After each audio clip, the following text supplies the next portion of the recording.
All right, everyone. So I'm going to be presenting today with my colleague, Miss E. Denise People. She's going to be joining us in the middle of the presentation and then taking over. So we both are New Jersey Sharing Network employees. And so really what we're going to be talking about tonight is who New Jersey Sharing Network is as an organization, really how we work with the hospitals that we cover, and how we support the families that we interact with and help to facilitate organ and tissue donation. Alrighty. So to begin, just a little bit of background on us as an organization. I think it's important to share before we jump into things. So New Jersey Sharing Network is a nonprofit healthcare organization. Our sole mission is to save and enhance lives. So very similar to how a hospital operates, their mission is to save and enhance lives. Ours is the same, but we do that by facilitating organ and tissue donation. So our headquarters, New Jersey Sharing Network, we're located in New Providence, New Jersey, which is about an hour north of Capitol Health, just to give everybody kind of a landmark position. And why it's important to share kind of our headquarters is the entire building, the entire facility is actually dedicated to those who have gone to give that gift of life, who are organ donors. So every single person who goes on to give the gift of life, their name is etched in our glass walls. So it's the first name and last initial. And we invite families, both on the recipient side and the donor side, to come by our facility and to view this. The building is entirely dedicated to those who have passed and who have given that gift of life. And then another really beautiful thing that we do is we have the ability to connect families. Maybe some of you have seen in the media where that connection has happened between a donor family and a recipient. And so sometimes our staff and we kind of facilitate that, and that happens at our headquarters. So that's what you see at in that top right corner. And then on the bottom left-hand side, you see a picture of a large group of people. And so that's some of the people that work for the Sharing Network. We're all dressed in blue and green. So blue and green are the Donate Life colors. And April is actually Donate Life Month. So happy Donate Life Month to everyone. It's a time that nationally we get to kind of pause and reflect and celebrate, and really just increase the focus on organ and tissue donation and try and spread the word to everyone. So that's a little bit about us as an organization. There's about 200 people roughly that work for the Sharing Network. We're all really scattered around the state to help to facilitate organ and tissue donation. So we cover about 55 hospitals throughout the state of New Jersey. So all of northern New Jersey, central New Jersey, and then part of South Jersey is covered by the Sharing Network. So we work 365 days of the year, very much like a hospital operates, 24/7. We're always on call to help make this a reality. So that's a little bit about us. We're kind of governed by the same regulatory agencies that a hospital is governed by. So CMS, FDA, Joint Commission, UNOS, which is the United Network for Organ Sharing, are all those regulatory bodies that govern hospitals and make rules and regulations. And so the same rules and regulations that we have to abide by. So on the right-hand side of the screen, you see a little snapshot of data. So this data is really like a picture of what's been going on at each of the hospitals that we cover. And so we send this out on a monthly basis to every single hospital, tailored to them, really just sharing what has happened year to date at that hospital. And it's also to kind of make sure that we're all following those rules and regulations that have been set forth. So that happens on about a monthly basis. And then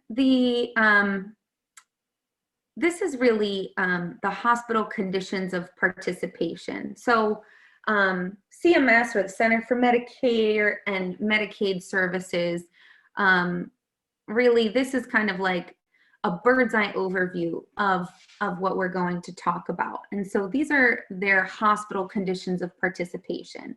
So this is how every single hospital has to participate for organ donation and tissue donation. So for organ donation to happen, all imminent deaths have to be referred to the sharing network within an hour's time period. And we're going to go over exactly what that actually means in just a little bit. But for it to be facilitated within an hour's time of a patient meeting certain clinical triggers, a phone call is placed to the sharing network. And that's usually done by the healthcare team. So the bedside nurse taking care, or the physician taking care of that patient. And then for tissue donation, once a patient passes within the hospital, within an hour's time frame, a phone call is placed to the sharing network, and then the process for tissue donation starts.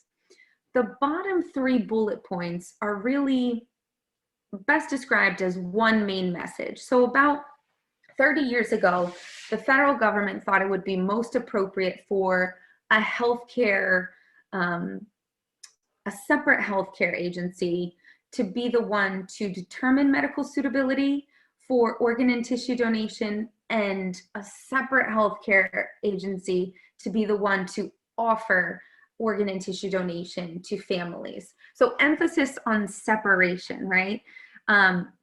Really the kind of thought process was, it sometimes can be perceived as a conflict of interest when care is being given by a hospital healthcare team, and then that same hospital healthcare team brings up donation. So that is the reason why every state in the United States has an organ procurement organization. So for the majority of New Jersey, it is the sharing network. And so we're really that healthcare organization to be the one to, first and foremost, determine medical suitability, to see if someone's eligible to donate, and then secondly, to have that conversation with the family. So kind of just taking a little bit of a step back, currently in the United States, there are about 115,000 people waiting on the National Transplant Waiting List, which is an enormous number. And unfortunately, that number fluctuates every single hour, really. So someone is continuously being added to that waiting list, and unfortunately, people pass away every single day waiting for a life-saving organ transplant.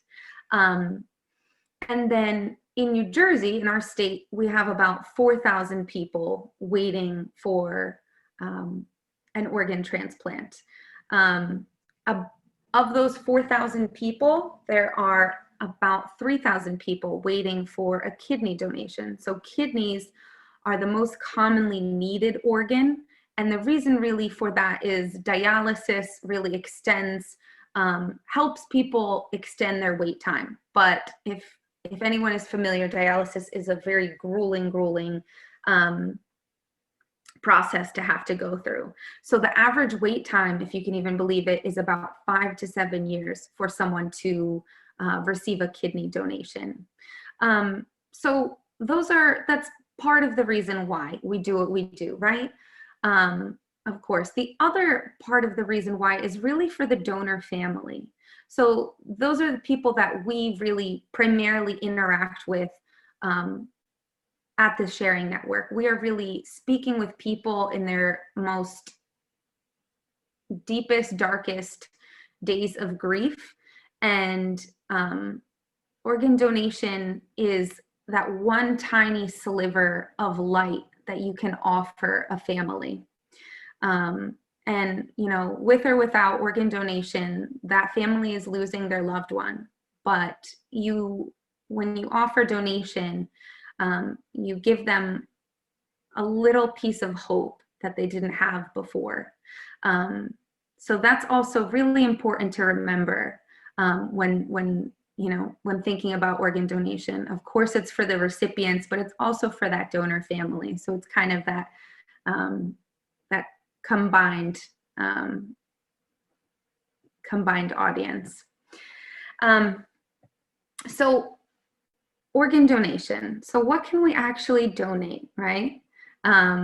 One organ donor has the ability to save up to 8 other individuals, which is tremendous. So we can donate our heart, our intestine, our kidneys, our liver, lungs, pancreas.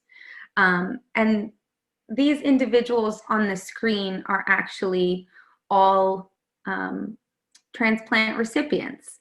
So we have Dawn Burke, who is a lung recipient, and Dawn actually came and spoke to the Sharing Network while she was still waiting for a lung transplant. And it was one of those moments, one of those presentations that I personally will never forget. It took Dawn quite a bit of time just to enter the room, from door to the podium. And everybody was just so silent. You could hear a pin drop. And she was walking in with her oxygen, and it was just such a tremendous amount of effort, but she wanted to spread the word about how important it is to sign up to be a donor. And so Dawn came in and spoke with us, and not too long after, she actually received a lung transplant. So it's wonderful, very full kind of circle to see Dawn on the screen. And then the other individuals on the screen, we have a liver recipient, a kidney recipient, and both a heart and kidney recipient. So the process for organ donation, really taking kind of just a step back, people who become organ donors are generally very healthy individuals that unfortunately some sort of severe neurological trauma occurs to their brain.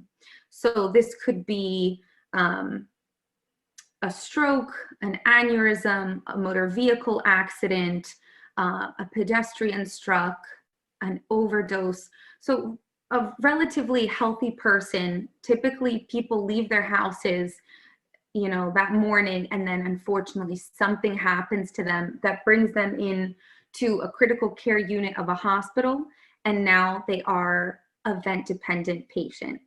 So this whole process is really how the Sharing Network, how we get informed that there's somebody who could be a potential organ donor. So it's when the patient is vent dependent and they have, they meet one or more of the following clinical triggers. So GCS of 5 or less, which is a scale ranging from 3 to 15, and it really assesses kind of a neurological assessment. 3 being absolutely no response to really any kind of verbal or painful stimuli, no ability to communicate, and then 15 being kind of like me, like everybody on the Zoom call, being able to speak and communicate. So when a patient has a GCS of 5 or less, it's a signal to call the Sharing Network. Another signal is a loss of 2 or more brainstem reflexes. So the brainstem reflexes would be a cough reflex, a gag reflex, pupillary reflex, corneal reflex. If you put something sterile in someone's eye, next to someone's eye, are they blinking? Do they still have that brainstem reflex? A withdrawal to pain, or overbreathing the ventilator. So any loss of 2 or more of those brainstem reflexes, that's a signal to call the Sharing Network.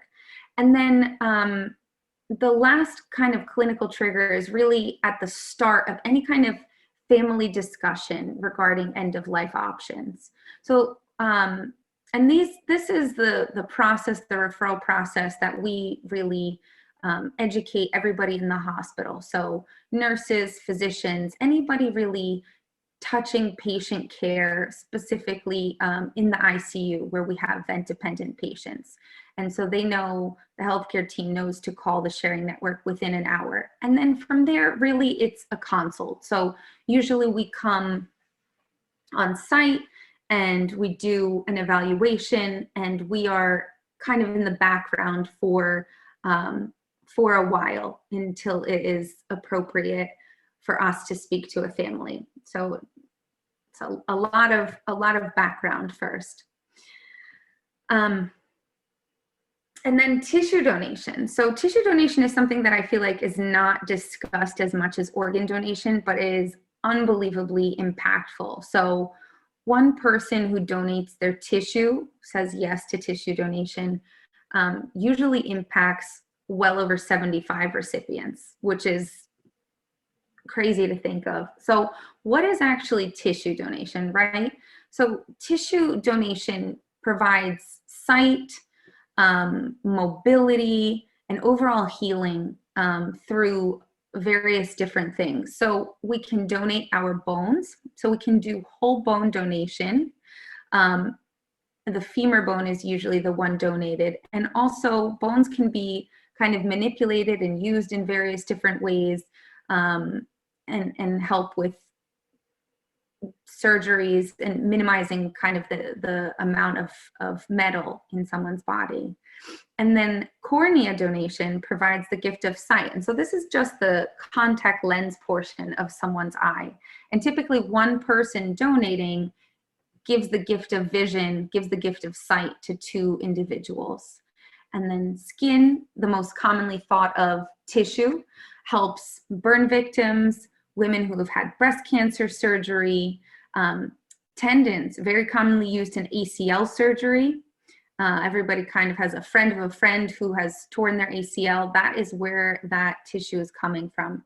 And then heart valves, really commonly used for children, pediatric patients. And what's cool with that is the heart valve grows with the child, potentially minimizing the number of surgeries down the road. And then veins are used for dialysis patients. So on the screen, you see this little boy here.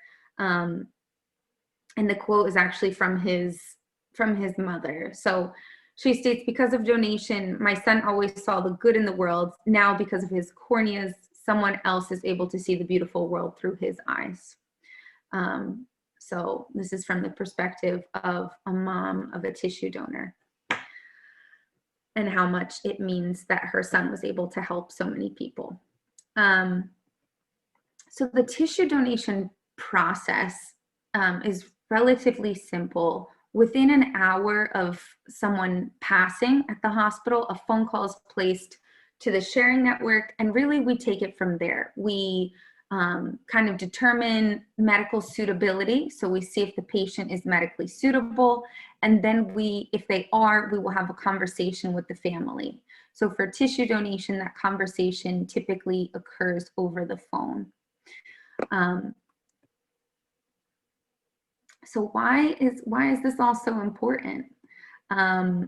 So just kind of bringing it back, organ donation and tissue donation are both fairly rare to happen, right? So we have a large population of people who need transplants, right?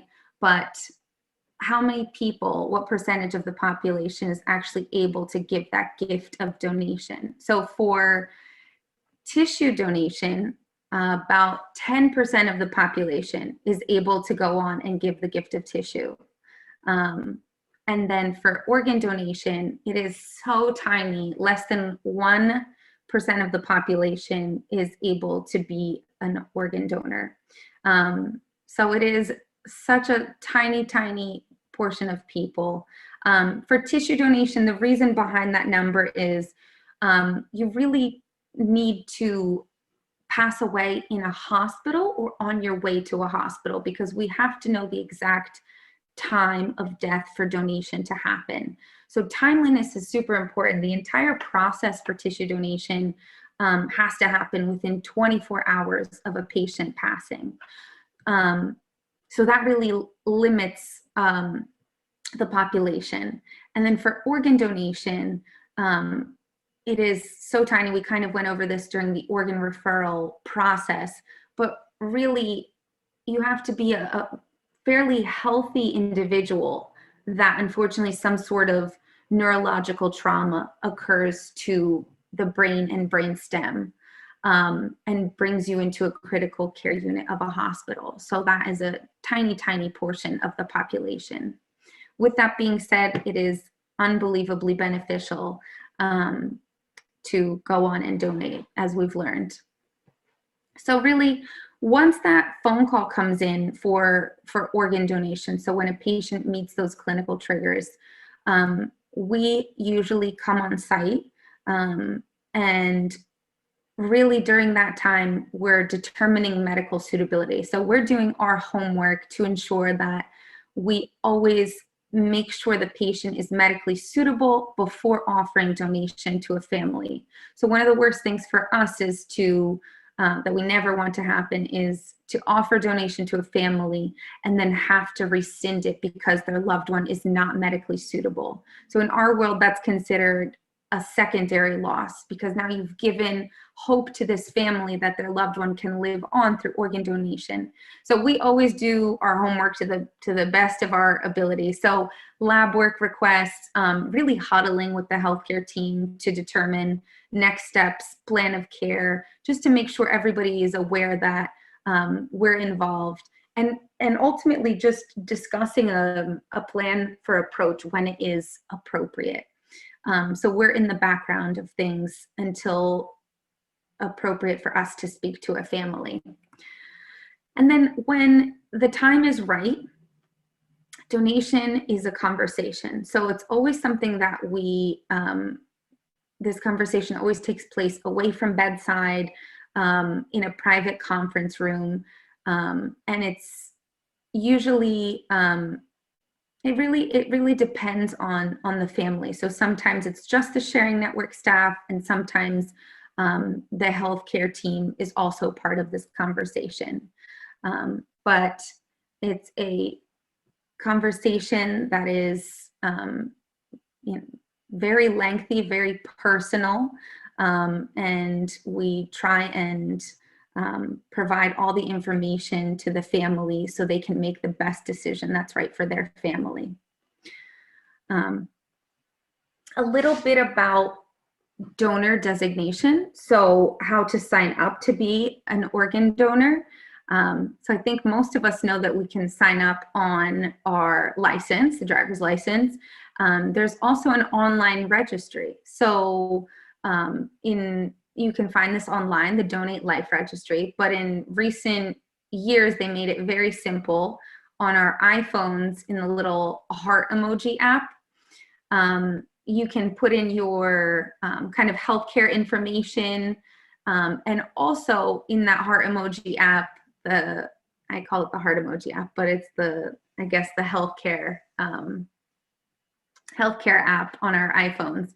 You can also sign up to be an organ donor. And so this is the Donate Life Registry. So when somebody documents this is a decision that somebody made when they were of sound mind and body. And so this is a serious healthcare decision that we honor, we meaning the sharing network, the hospital, and New Jersey state law. So this is something that is considered consent that has been given by that patient themselves. So when that happens, we still have a conversation with families, but we share with them that their loved one, if they didn't already know, has made this beautiful decision that if they were ever in the ability to donate, they would like to donate and they would like to help others.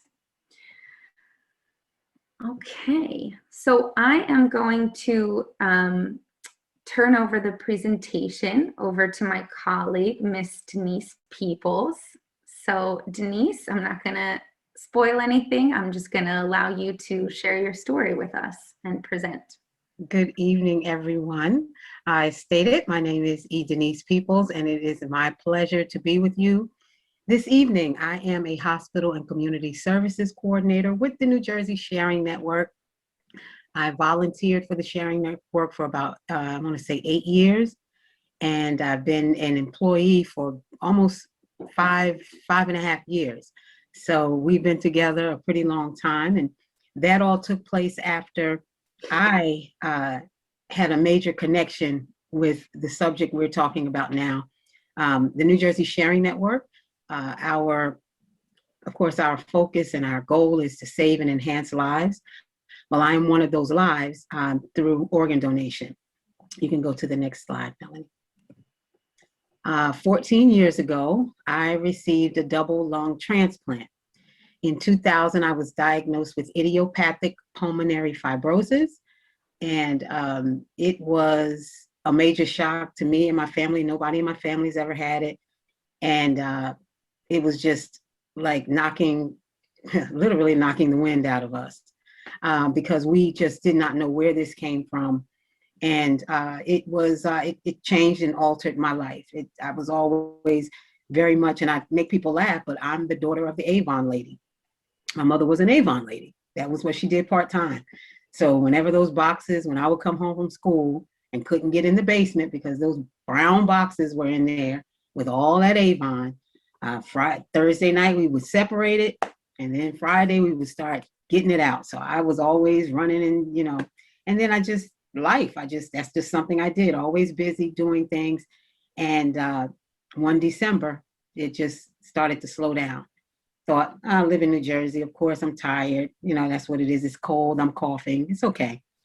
And finally, I went to the doctor in February, and they had the doctor prescribed medicine for me for pneumonia and told me, like, just stay home. Let's see how it goes. And when I went back to her for my checkup, she did not like the way I was, what she saw. So they sent me to a pulmonologist, and I had a lung biopsy, and they came back with the diagnosis, IPF, idiopathic pulmonary fibrosis. And that's where the journey really started. I, kept going and doing things, and, my breathing got more difficult. And then about 2 years after that, I was on oxygen 24 hours a day. The whole left lung was fibrosed, and the right lung, the bottom, started to get that way. And they sat me down and said, hey, we want to talk to you about an organ transplant.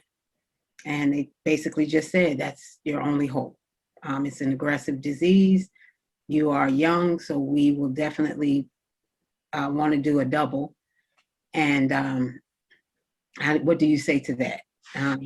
So we were very taken aback by it, but the support was amazing.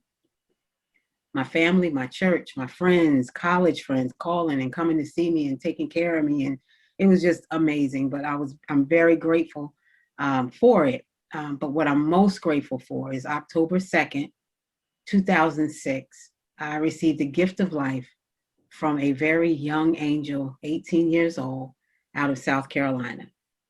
And there is not a day that goes by that I don't pray for my donor family, and I don't think about my donor. Life has pretty much gotten back to, even seems like even more with, the pandemic. I think everybody's more busy. But I'm back to being busy again. I do 30-mile bike rides. I'm singing the national anthem for the Sharing Network at the 5Ks, and just back, doing my thing. But I'm very grateful that everything works out together for my good. I now get to speak to families, go into the hospitals and speak to them, and offer the greatest gift in the entire world. And I get to meet volunteers and people like you all. And just, I tell you, it is amazing. I've never not wanted to say this is my job, but now I try not to say it's a job, because it's not. It is a mission, and it is a blessing to do it. And I absolutely love what I do. I go into faith-based organizations. I also, as I told you, I'm into the hospitals, and I do high school presentations and community education. So I am busy, busy, busy virtually, or, 7:30 this morning, I was talking to a bunch of juniors. They were asleep, and I think I was asleep, but they were definitely asleep. But they woke up when I started telling my story. So let me tell you about the support that the Sharing Network does. I have never seen it, so it's amazing. We have such an amazing family support team. Now we can go to the next slide.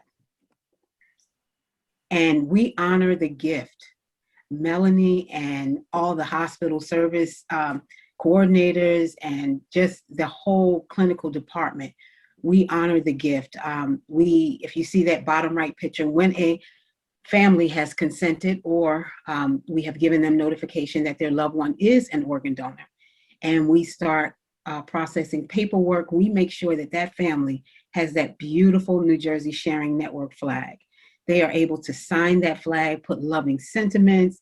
The kids in the family can draw on it, all in honor of that donor. And then we raise that flag in front of the hospital for 24 hours. So anybody going by will know that there is a hero in that hospital. If a hospital does not have a flagpole, as you can see in that middle top quadrant right there, we have a hospital that lights up blue and green. Those are the colors for Donate Life. And we just make sure that families know how much their gift and their loved one's gift means to us. You can go to the next one. Our staff is, yes, you saw that picture of part of the staff, but we're dedicated and we are very respectful. The saying goodbye, the recovery, all of that is usually done in the hospital OR or a designated area. Calm environment and a moment of silence. During the time that we approach a family, we get to know that family. We sit down and talk to them and find out what did their loved one like. I remember one day I walked into the OR and we're going to do a recovery, and one of the recovery staff asked me, "Hey Denise, what are we listening to?" Well, this 22-year-old loved trap music. And if you don't know what trap music, just look it up, guys. It's not a quiet symphony. So our team got to hear trap music during the recovery. They knew that young man's name, where he was from, what he did. So we really try to make sure that that person on that, this giving that gift of life is not just some person. We've had Met games being played. We just make sure that that family knows when that loved one is not in their presence, they're being honored.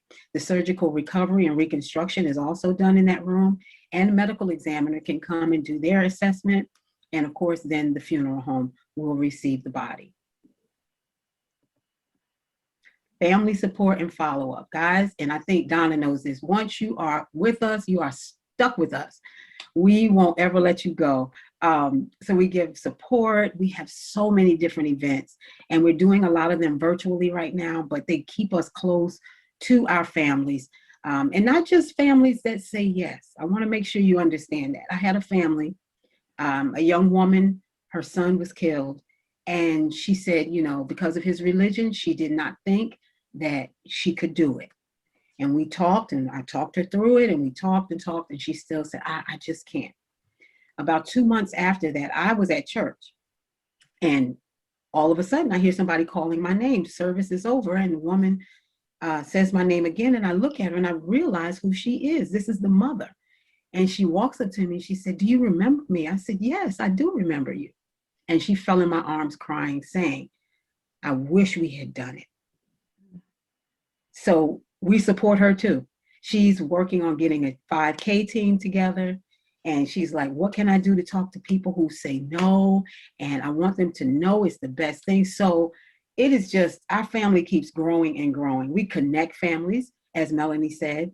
We have quilts of love that are so beautiful. Families will get a quilt square and they can decorate it any way they want to honor their loved ones. We get the quilt square back and we have them made a group of quilt squares on a quilt.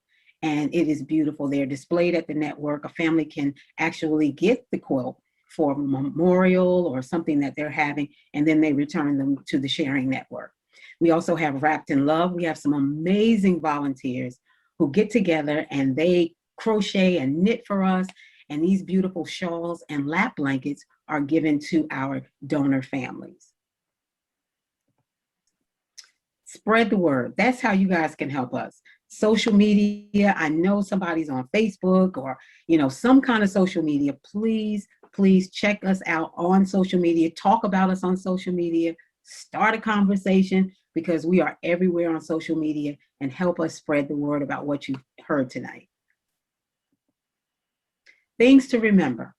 In the hospitals, these are some of the things that our partners, because it is a partnership when it comes to the referral of a possible patient, dealing with a family, because if you think about it, we come on site, but that nurse has been with that patient and that patient's family for days.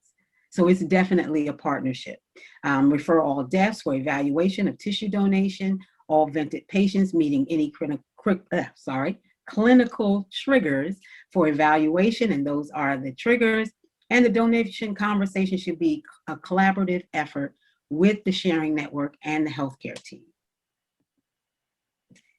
Annually, over 6,000 people die, and it does not have to be. Many of them could have been saved if more people made the decision to say yes to the gift of life. Out of everything Melanie and I have said tonight, none of it matters. What is most important is that you have a conversation with your families. A lot of people do not know what their love. I've had at table displays, a wife says, "Oh, let's go see what this table is." And the husband will say, "Oh, yeah, you go ahead. I'm already an organ donor." And she stops in her tracks and says, "What?" I've been with families and they didn't know that their loved one was an organ donor. So have that conversation, because as Melanie said, we are in trauma situations, trauma units, ICUs, CCUs, PICUs. It is not just a calm environment. It is a family that is at their worst moment. But if they've had that conversation and we get to approach that family, that's one thing they don't have to think about. It is not a question. It is to talk them through it, because they've already had that conversation. So that is one of the most important things. Talk to your family and your friends about what you've learned today.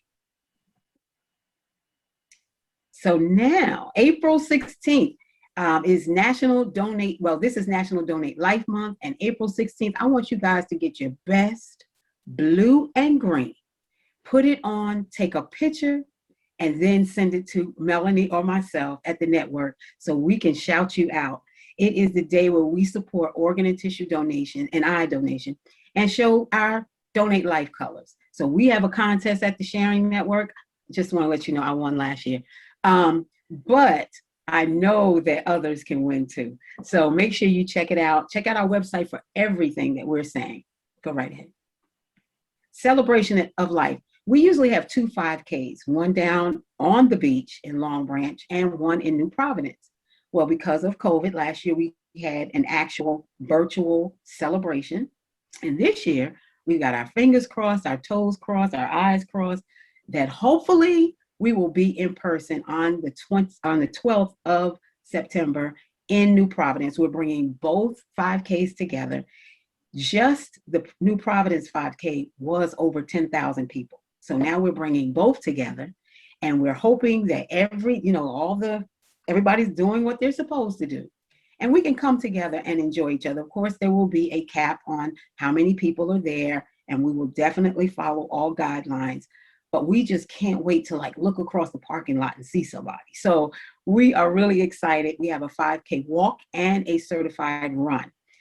It starts early in the morning, and then by 12:30, we're done, and we still got music playing and dancing and cleaning up. So please make sure you join us. And that is it. Thank you all so very much, and thank you. Yeah, thank you very much for coming out tonight. It was a beautiful talk from both of you. I learned so much myself, and I'm very interested as well. Before we take questions, I just want to remind you that in the chat box, we have the evaluation link. And if you can just click on that and fill it out, I'm going to be staying for a little bit and then just complete it. Again, that's really helpful for us to have that.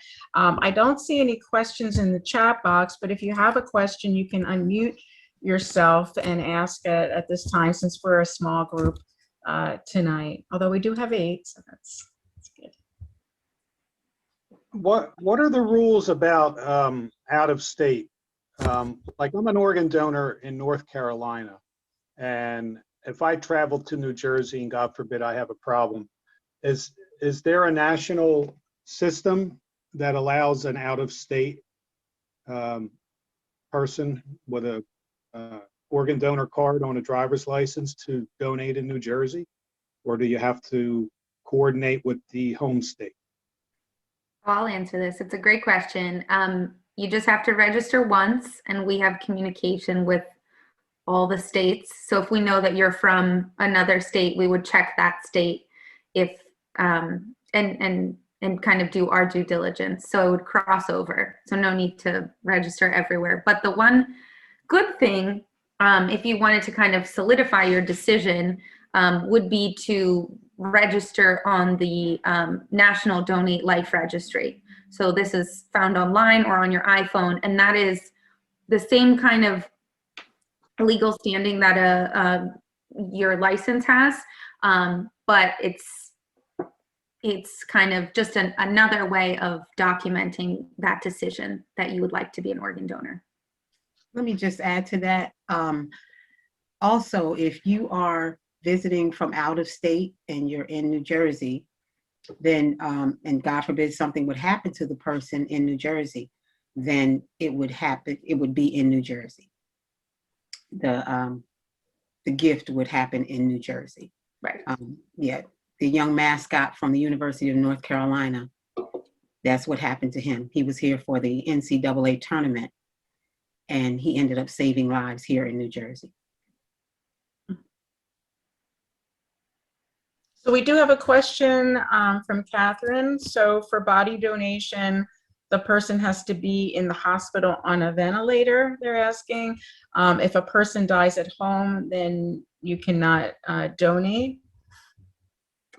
Yeah, so for organ donation, for solid organ donation, so kidneys, heart, liver, lungs, small intestine, pancreas, the process for that is somebody would have to have that, first and foremost, that severe neurological injury, brings them into a critical care unit of a hospital. Now they are vent dependent. And then once they meet those clinical triggers, we're notified as an organization. So that's how organ donation works. So when somebody is imminently dying, within that 1 hour time period, the phone call is placed to the sharing network. For tissue donation is all deaths that occur within the hospital. So when somebody passes away, a phone call is placed. So you do not have to be a vented patient to be able to give the gift of tissue. But the reason for kind of the smaller population is we really need to know the exact time of death for tissue donation. So that is why the population is limited to those who pass away in a hospital or on their way to a hospital for that kind of accurate time of death.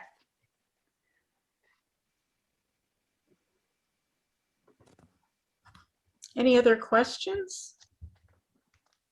I have a question, but I don't know how to word this. As far as donation with the veins for dialysis patients, can the person be alive or does it have to be a deceased donor? I believe it has to be a deceased donor, unless you're familiar with something that I'm not, Denise. Denise, you're on mute. Yeah, I'm sorry. Yes, you have to be a deceased donor to be a tissue, well, a vein donor. Yeah. Yes. Okay. Mhm. Right. I was just wondering if there was a surgical procedure when a person was alive to, you never know with today's Yeah. medical technology and stuff, I mean, you're absolutely right, because there's living kidney donors and living liver donors. Mm-hmm. Yep. Right. Thank you. Yeah.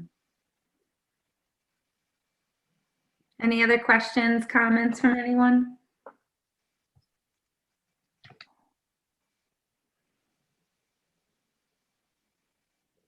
This was very helpful tonight. Thank you for coming. Thank you all for coming. It was such a pleasure to be able to talk with everyone.